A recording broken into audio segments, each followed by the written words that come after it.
The 7 women Clint Eastwood wanted most. That steely gaze, the weathered squint, the quiet commanding presence that could fill a room without saying a word. For over 6 decades, Clint Eastwood has defined American masculinity on the silver screen. From the nameless gunslinger of Sergio Leone's westerns to the tough-as-nails Dirty Harry, right through to his acclaimed work as a director. But behind that iconic scowl and beneath the legendary poncho lies something else entirely. A man with desires, attractions, and romantic pursuits that have fascinated Hollywood insiders for generations. Today, we're pulling back the curtain on one of cinema's most private legends to explore the women who captivated the imagination of the man who captivated America. These aren't just any Hollywood beauties. They represent the pinnacle of feminine allure across different eras, different cultures, and different cinematic traditions. From European art house goddesses to all-American bombshells, these 7 women represent the diverse tastes of a man whose own appeal has transcended generations.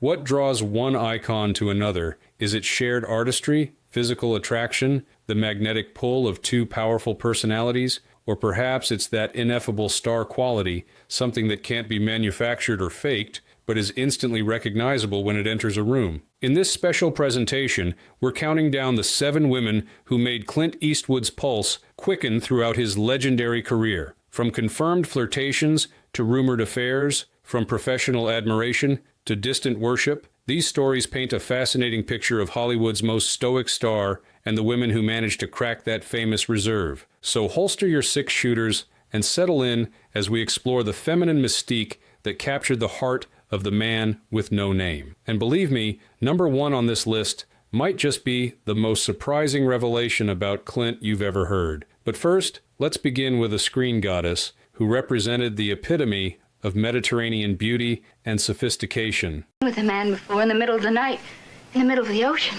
7. Marilyn Monroe, the unattainable dream. Before he became the man with no name, before the world knew who Clint Eastwood was, there was already a platinum blonde phenomenon captivating global audiences and redefining American sexuality. Marilyn Monroe, the ultimate symbol of feminine allure, vulnerability, and star power, had already conquered Hollywood by the time a young, struggling Eastwood was taking bit parts and trying to get noticed. Marilyn was the kind of woman men never get over, Clint reportedly admitted decades later during a rare candid interview about the golden era of Hollywood, not just because of how she looked, though that was certainly part of it, but because there was something both powerful and fragile about her at the same time. That combination is, well, it's magnetic. The timing of their careers created a poignant what-if scenario that has tantalized film buffs for generations. In the early 1950s, when Monroe was ascending to the height of her fame, Eastwood was just a contract player at Universal, taking small roles in forgettable films like Revenge of the Creature and Tarantula. They occupied different universes within the same industry. She the brightest star in the firmament, he a distant planet still finding his orbit. According to Hollywood lore that has persisted for decades, the young Eastwood was so enamored with Monroe that he took the extraordinarily bold step of writing directly to her studio, asking, perhaps begging, to be cast in any production alongside her. The letter, if it ever existed, apparently never received a response. The studio system was rigid in those days, and the notion of pairing an unknown with their most valuable asset was unthinkable. "I never met her officially," Clint once acknowledged to a film historian documenting the era. His expression, normally so controlled, reportedly softened as he added, "Sometimes I wonder if that's for the best. Some legends should maybe stay legends." What makes this unrequited admiration particularly poignant is how their careers ultimately diverged. As Monroe's life spiraled toward its tragic conclusion in 1962, Eastwood's star was just beginning its meteoric rise with A Fistful of Dollars, 1964. They existed on opposite sides of a pivotal moment in Hollywood history, she the last great star of the studio system, he among the first of a new breed of actors who would define the more independent, edgier cinema of the late 1960s and beyond. Film historians have often speculated about what a Monroe-Eastwood pairing might have looked like on screen. Her luminous vulnerability playing against his stoic reserve could have created fascinating chemistry. A Western, perhaps, with Monroe as the saloon girl who melts the heart of Eastwood's hardened gunslinger? Or a noir thriller with her as the femme fatale to his detective? The possibilities remain tantalizing cinematic might-have-beens. For Clint, Monroe represented not just a beautiful woman, but a symbol of an era in Hollywood that was fading just as his own career was taking flight. His admiration for her speaks to something deeper than mere physical attraction, a recognition of her unique place in film history and the price she paid for her fame. But while Monroe remained the unattainable dream, our next entry on Clint's list represents something very different. A European goddess who reportedly had the opportunity to turn down the man with no name in person. Two children now, one is 17 and the other one is 13.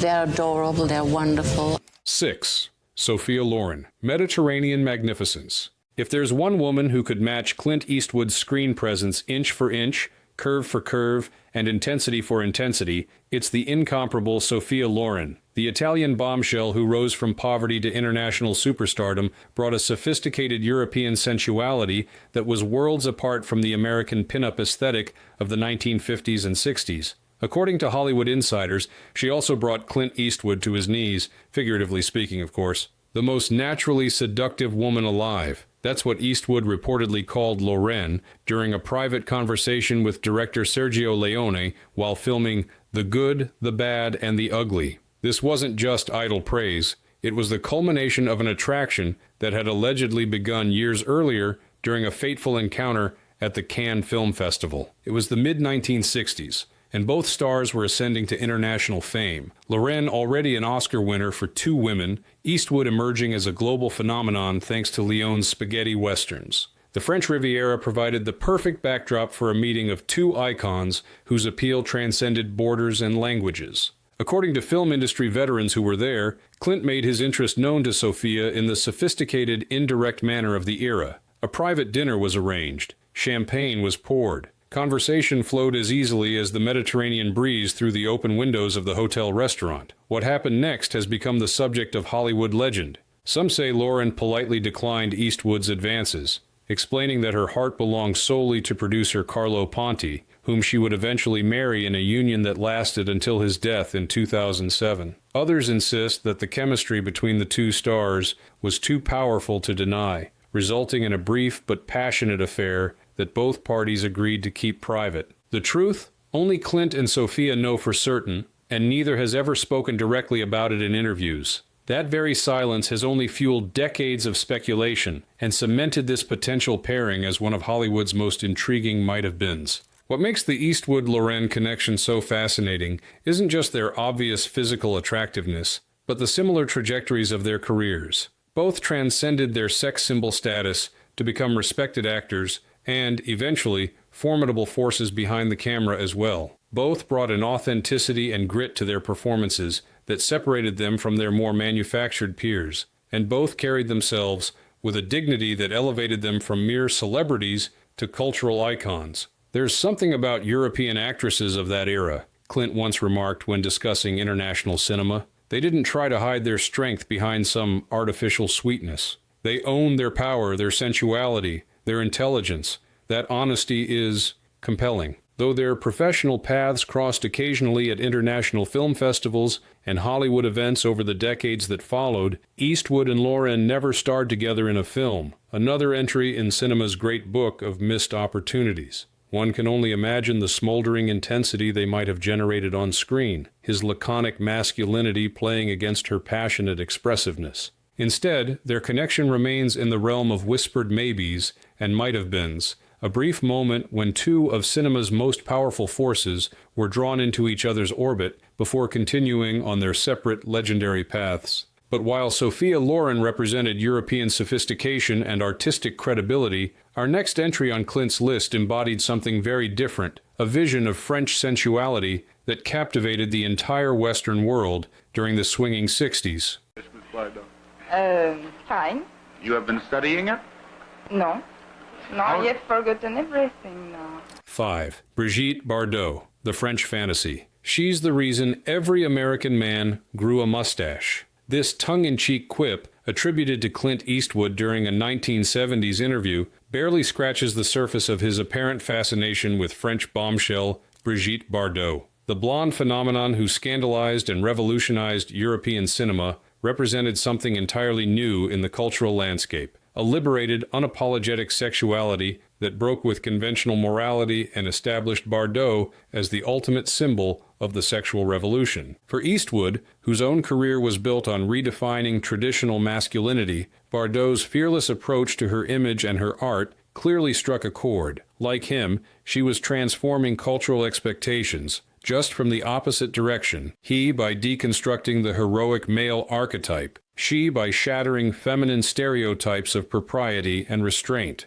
According to French tabloids of the era, this mutual cultural rebellion may have manifested in a secret rendezvous in Paris sometime in the late 1960s. The supposed meeting has become the stuff of film legend. Two icons, representing American and European cinema respectively, coming together in the City of Light at the height of their powers and appeal. There was a suite at the Ritz, claimed one longtime Parisian paparazzo in his memoir. Very private, very discreet. They arrived separately, left separately, but for 48 hours, the two most desired people in cinema shared that space. The hotel staff was sworn to secrecy. No photographic evidence of this encounter ever emerged, and both stars' representatives have consistently denied the story over the years. But the rumor persists, in part because the pairing seems so perfect in its contrasts, her expressive emotionality against his stoic reserve, her European liberation against his American frontier ethic. What is documented is that both stars expressed professional admiration for each other's work. Bardot reportedly praised Eastwood's Leone westerns for their visual style and minimalist acting approach, while Clint spoke favorably about Bardot's performances in films like Contempt and Viva Maria during discussions of European cinema. What Bardot did was brave, Eastwood reportedly told film critic Judith Crist during a conversation about international stars. She didn't just play sexual characters, she brought her whole self to those roles. Consequences be damned. That takes a kind of courage most actors never touch. The parallel trajectories of their careers adds another layer of intrigue to their connection. Both effectively retired from acting while still in their prime, Bardot abandoning film entirely in 1973 to focus on animal rights activism, Eastwood gradually transitioning to directing while taking increasingly selective acting roles. Both seem to recognize the limitations of being defined primarily by their physical appearance and sought more meaningful applications of their talents and fame. Whether they ever actually met in that Parisian hotel room or not, the Eastwood-Bardot connection represents a fascinating cultural intersection. Two icons who changed the rules of their respective cinematic traditions, potentially drawn together by mutual recognition of the other's boundary-breaking impact. But while Bardot represented European liberation, our next subject embodied something uniquely American, a dangerous, hip-swiveling sexuality that brought a rock and roll energy to the silver screen.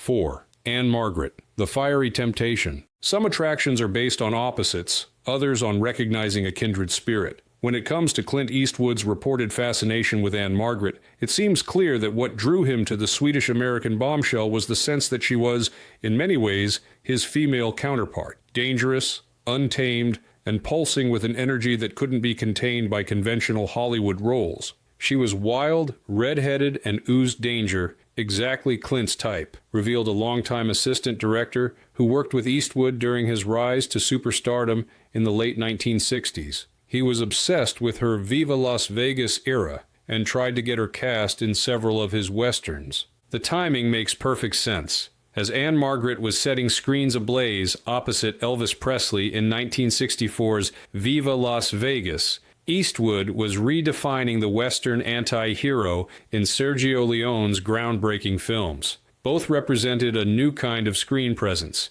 sexual, morally ambiguous, and crackling with an intensity that made their contemporaries seem staid and old-fashioned by comparison. What's particularly fascinating about Eastwood's apparent pursuit of Anne-Margaret for his productions is how it reveals his understanding of what made his own films work. The westerns that made him famous weren't just about gunfights and frontier justice. They were about creating a simmering tension that occasionally erupted into violence. Who better to create that tension than an actress whose performances always suggested a volcano of passion barely contained beneath the surface? Clint pushed hard to get her for High Plains Drifter, claimed a casting director from that era. He had this vision of her as the saloon woman with a past. The studio pushed back. They wanted someone more conventionally pretty, less dangerous. Eventually, Clint gave in, but he wasn't happy about it. For her part, Anne-Margaret was in the process of fighting her own battles with Hollywood's expectations. After establishing herself as a sex symbol in films like Bye Bye Birdie and Viva Las Vegas, she was desperate to prove her serious acting abilities, a quest that would eventually lead to Oscar nominations for Carnal Knowledge and Tommy. Taking a role as the woman in a Western, even one directed by the increasingly respected Eastwood, might have seemed like a step backward. The professional paths of these two dynamos would continue to orbit near each other throughout the 1970s, without quite intersecting. Both were pushing beyond their initial stereotypes, she proving herself as a dramatic actress, he establishing himself as a director with a unique vision. Both were also grappling with personal demons, her battle with alcohol, and his complicated romantic life. There was a mutual respect there, noted a producer who worked with both stars. They recognized something in each other, that same intensity, that unwillingness to be boxed in by what Hollywood thought they should be. But sometimes respecting someone's journey means letting them walk their path without you. The Eastwood and Margaret connection represents one of Hollywood's more intriguing professional near misses.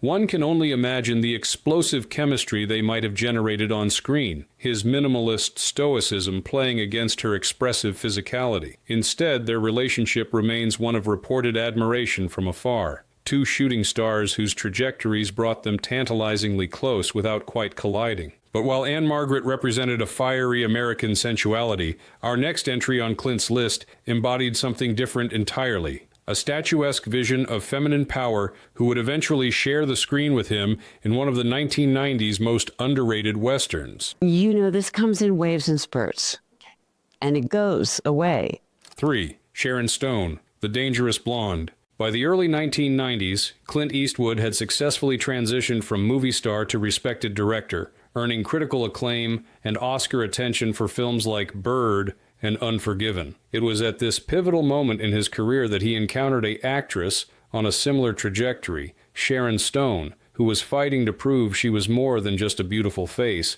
after her star-making turn in Basic Instinct. Their professional paths intersected on The Quick and the Dead, the 1995 Western directed by Sam Raimi. Though Eastwood wasn't the director, he took a supporting role as gunfighter-turned-preacher Court, while Stone not only starred, but also served as co-producer, an unusual power position for a female actor at that time. This shared experience of navigating Hollywood's complex power structures apparently created a bond between the two that went beyond mere professional courtesy. There was definitely something there, confided a crew member from the production. You'd see them huddled in conversation between takes, laughing at private jokes. Stone would touch his arm when they spoke, not flirting exactly, but definitely comfortable. And Clint, who usually keeps to himself on set, seemed to seek her out. The gossip rags of the era seized upon these interactions, spinning tales of a torrid affair between the two stars. Headlines like, Clint's New Quick Draw,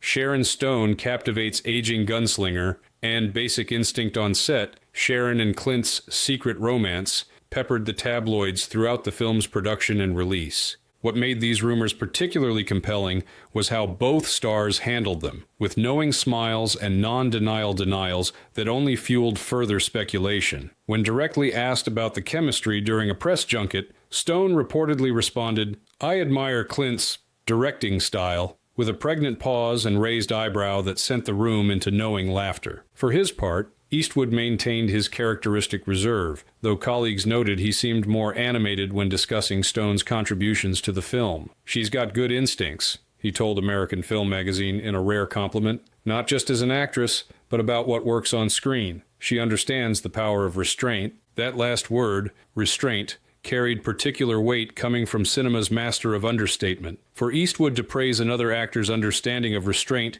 represented high praise indeed, especially directed towards someone whose breakthrough role in Basic Instinct had relied on anything but subtlety. What made the potential connection between Eastwood and Stone so intriguing was how they represented different generations of Hollywood sex symbols. He had defined masculine appeal for the 1960s and 70s. She was redefining feminine power for the 90s. Both brought an edge of danger to their sexuality on screen, his through quiet menace, hers through overt aggression. "They're cut from the same cloth in some ways," observed a director who worked with both stars. "Neither plays it safe. Both are willing to be disliked if that's what the role demands. That's rare. especially for actors known for their looks. Most beautiful people want to be loved by the audience. Clint and Sharon are willing to be feared instead. Whether their connection ever moved beyond professional admiration and mild flirtation remains known only to the stars themselves. What is clear is that their time working together on The Quick and the Dead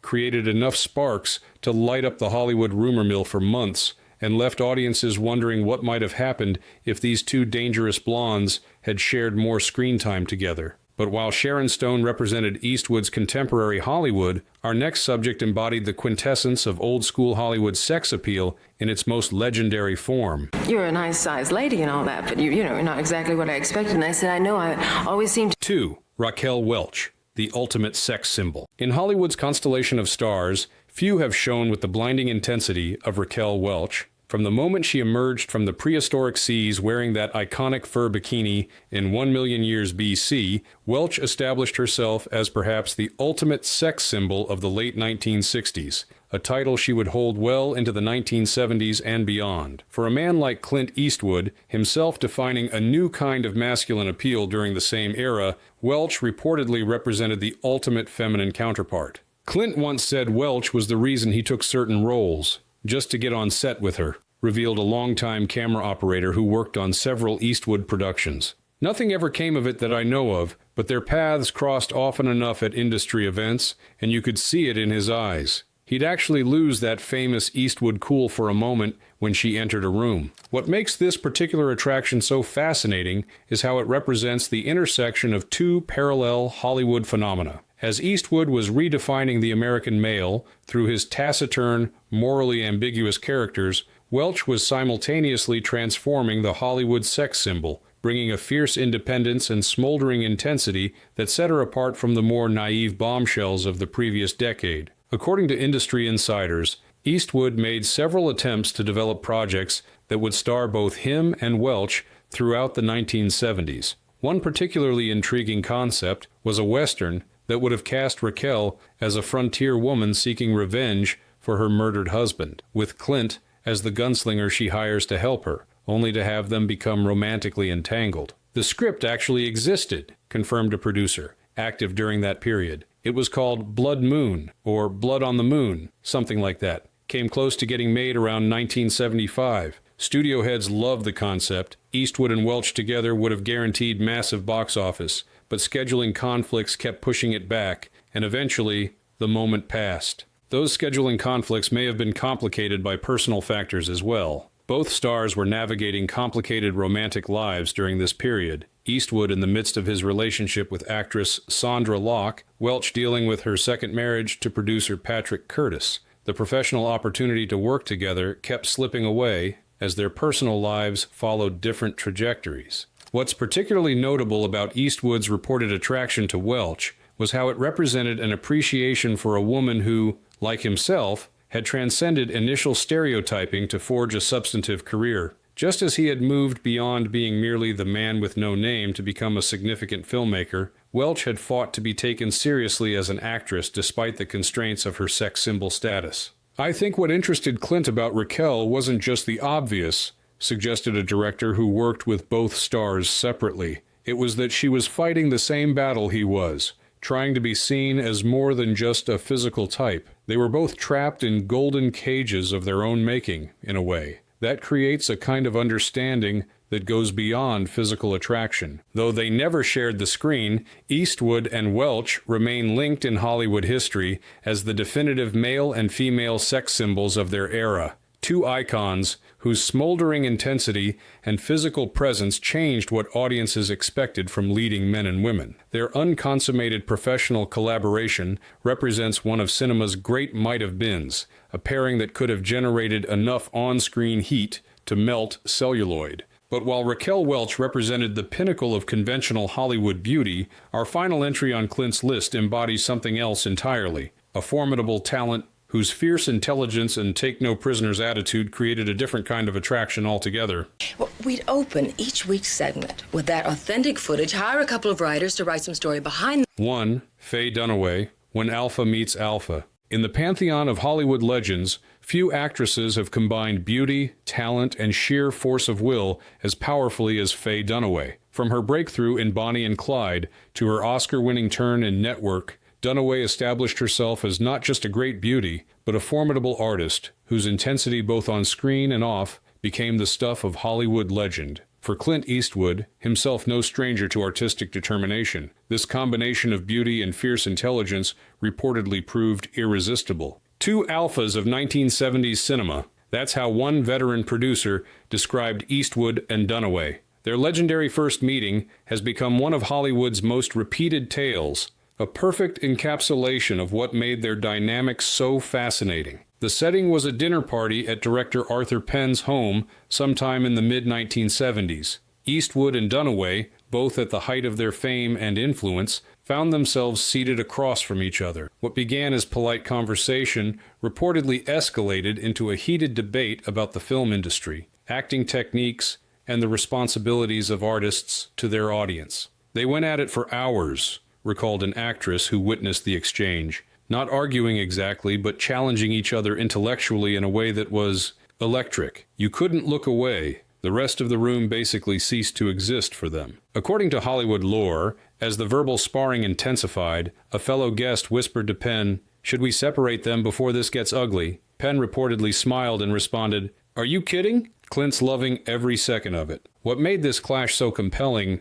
wasn't just that it was between two beautiful people, though both certainly qualified, but that it represented a meeting of equals in an industry where such parity between male and female stars was vanishingly rare. Dunaway wasn't intimidated by Eastwood's stature or his famous intensity. Rather, she matched it with her own. Clint was used to being the most formidable person in any room, explained a director who worked with both stars. Suddenly, he's across from someone who's every bit as strong-willed, every bit as talented, every bit as unwilling to back down. That's not threatening to someone like Eastwood. It's intoxicating. Though no romantic relationship developed between them, they were both involved with other people at the time, the professional respect and personal fascination apparently endured. Throughout the late 1970s and early 1980s, both Eastwood and Dunaway reportedly explored various project possibilities that would have brought them together on screen, from crime thrillers to romantic dramas. There was a script called Deadlock that nearly got made around 1982, revealed a screenwriter from that era. Would have cast them as opposing attorneys who begin an affair despite representing opposite sides of a murder case. The chemistry in the test readings was off the charts, but creative differences between Clint and the studio ultimately killed it. What makes the Eastwood-Dunaway dynamic so fascinating is how it represents attraction in its most complex form, not just physical, but intellectual and artistic as well. In Dunaway, Eastwood reportedly recognized not just a beautiful woman, but a kindred spirit whose dedication to her craft and unwillingness to compromise mirrored his own approach to filmmaking. They're both perfectionists, noted a cinematographer who worked with each star separately, both willing to do 30 takes to get exactly the right look, the right feeling, both completely uncompromising about their vision. Put them together, and you'd either get the greatest film ever made, or the set would implode. Maybe both. Though they never shared the screen, Eastwood and Dunaway remain linked in film history as definitive figures of 1970s American cinema. Artists who brought a new intensity and complexity to their performances during a pivotal era in Hollywood. Their unconsummated collaboration represents perhaps the most intellectually intriguing of all Eastwood's reported attractions, a meeting of minds as well as hearts. The women who shaped a legend, what Clint's list reveals. What can we learn from exploring these 7 women who reportedly captured Clint Eastwood's imagination throughout his career? Beyond the obvious appeal of these talented, beautiful actresses, his selections reveal something deeper about attraction, compatibility, and the evolution of Hollywood itself over the decades of Eastwood's remarkable career. First, notice the variety in his choices. From Monroe's vulnerable sensuality to Dunaway's fierce intelligence, from Bardot's European liberation to Welch's all-American voluptuousness, Eastwood's taste encompasses a wide spectrum of feminine energy. This reflects his own versatility as an actor and director, and reminds us that attraction is rarely one-dimensional. Second, all 7 women share certain qualities despite their differences. Each brought authenticity and intensity to their performances, challenged the status quo in some way, and demonstrated a seriousness about their craft that transcended their status as sex symbols. These common threads suggest that for Eastwood, as for many, surface appeal might catch the eye, but substance maintains the interest. "I've always been attracted to strong women," Eastwood once acknowledged in a rare moment of personal disclosure during a Directors Guild interview, "not just on screen, but in life. Women who know what they want and aren't afraid to go after it. That kind of clarity is compelling." What's particularly telling is that many of these women represented direct female counterparts to different aspects of Eastwood's own persona. Dunaway mirrored his artistic intensity and perfectionism. Welch paralleled his journey from sex symbol to serious artist. Stone reflected his willingness to take risks and play morally ambiguous characters. Each, in her way, represented a feminine version of qualities Eastwood himself embodied. This suggests something profound about attraction, that perhaps we are drawn not just to what complements us, but to what reflects our own essence back to us in a different form. For a man whose career has been defined by exploring the nature of American masculinity, these women who were similarly redefining femininity in their eras would naturally hold particular fascination. For viewers of a certain age, Eastwood's list provokes nostalgia for an era when movie stars possessed a kind of gravitas often missing in today's celebrity landscape. These 7 women represented not just beauty, but a particular kind of adult feminine power, confident without being brittle, sensual without being exploitative, serious about their work without being pretentious. There was something special about actresses from that generation, a film historian noted when discussing Hollywood's golden and silver ages. They came up in an industry that was simultaneously exploiting them and giving them opportunities to transcend that exploitation through sheer talent and will. The ones who succeeded became something more than just stars. They became icons. Perhaps what makes Eastwood's reported attractions so compelling is that they come from a man who has seen Hollywood from every angle over 7 decades. From his early days as a contract player to his current status as an industry elder statesman, Eastwood has witnessed the machinery of fame up close. His perspective on which women stood out amid all that glamour and artifice carries weight. In the end, Clint Eastwood's list of dream leading ladies tells us as much about him as it does about the women themselves. It reveals a man of depth and complexity who values strength, authenticity, and artistic courage, qualities he himself has exemplified throughout his remarkable career. And isn't that the most compelling quality of all?